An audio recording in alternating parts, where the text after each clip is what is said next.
नमस्कार दोस्तों। आज हम बात करेंगे एक ऐसी ऐतिहासिक घटना की जो भारत के सामाजिक इतिहास में गहराई से जुड़ी हुई है।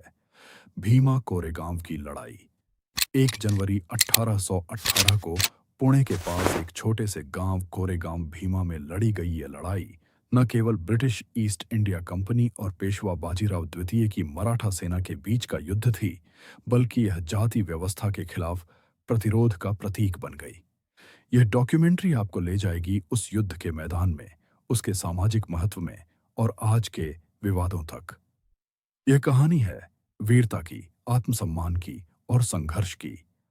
18वीं सदी के अंत में मराठा साम्राज्य अपने चरम पर था, लेकिन आंतरिक कलह और ब्रिटिश की चालाक नीतियों से यह कमजोर हो रहा था। तीसरे आंग्ल मराठा युद्ध में पेशवा बाजीराव द्वितीय ब्रिटिश से हार चुके थे और पुणे पर कब्जा करने की कोशिश में थे।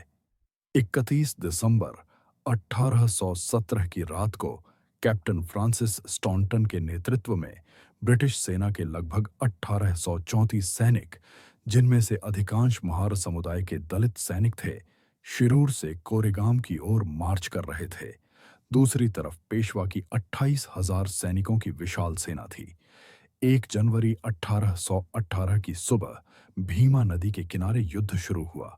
ब्रिटिश सेना ने गांव की दीवारों के पीछे मजबूत स्थिति ली। पूरे दिन भयंकर लड़ाई चली। तोपें गरजीं, तलवारें भिड़ीं और महार सैनिकों ने अद्भुत वीरता दिखाई। शाम तक पेशवा की सेना पीछे हट गई, क्योंकि उन्हें ब्रिटिश रिइंफोर्समेंट आने की खबर मिली।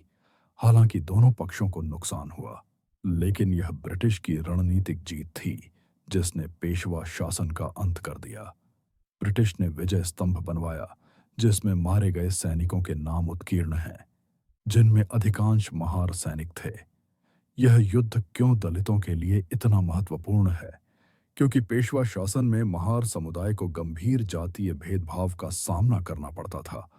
उन्हें अछूत माना जाता था, गांव में प्रवेश पर प्रतिबंध थे और कई अपमानजनक प्रथाएं थीं। महार सैनिकों ने ब्रिटिश सेना में शामिल होकर न केवल अपनी वीरता साबित की, बल्कि पेशवा की जातिवादी व्यवस्था के खिलाफ एक तरह से बदला लिया।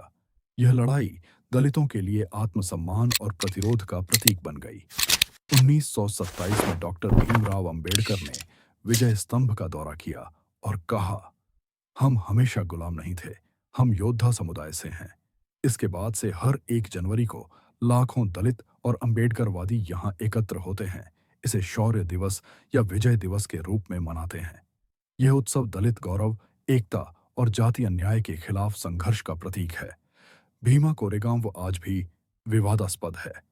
कुछ लोग इसे ब्रिटिश जीत के रूप में देखते हैं और कहते हैं कि यह राष्ट्र विरोधी है, लेकिन दलितों के लिए यह जाति मुक्ति का प्रतीक है। 2018 में युद्ध की 200वीं वर्षगांठ पर बड़ा उत्सव था। 31 दिसंबर 2017 को पुणे के शनिवार वाड़ा में एल्गार परिषद का आयोजन हुआ, एक सांस्कृतिक कार्यक्रम जहां जाति अन्याय, फांसीवाद विरोध और दलित अधिकारों पर भाषण हुए। अगले दिन 1 जनवरी 2018 को विजय स्तंभ पर श्रद्धांजलि देने आए लाखों लोगों पर हमला हुआ। पत्थरबाजी हुई, वाहन जलाए गए, एक युवक की मौत हो गई और कई घायल हुए। कुछ जांचों में पाया गया कि एल्गार परिषद और हिंसा के बीच सीधा संबंध नहीं था, बल्कि स्थानीय जातीय तनाव और हिंदुत्व संगठनों की भूमिका थी। ये घटना भारत के जाति, राजनीति और अभिव्यक्ति की स्वतंत्रता के जटिल मुद्दों को उजागर करती है। आज भी हर साल 1 जनवरी को लाखों लोग भीमा कोरेगांव पहुंचते हैं।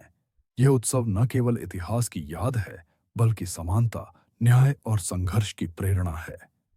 भीमा कोरेगांव हमें याद दिलाता है कि इतिहास केवल तारीखें नहीं, बल्कि लोगों के संघर्ष की कहानियां हैं। यह कहता है कि दबे कुचले लोग भी इतिहास बदल सकते हैं। जय भीम, जय भारत।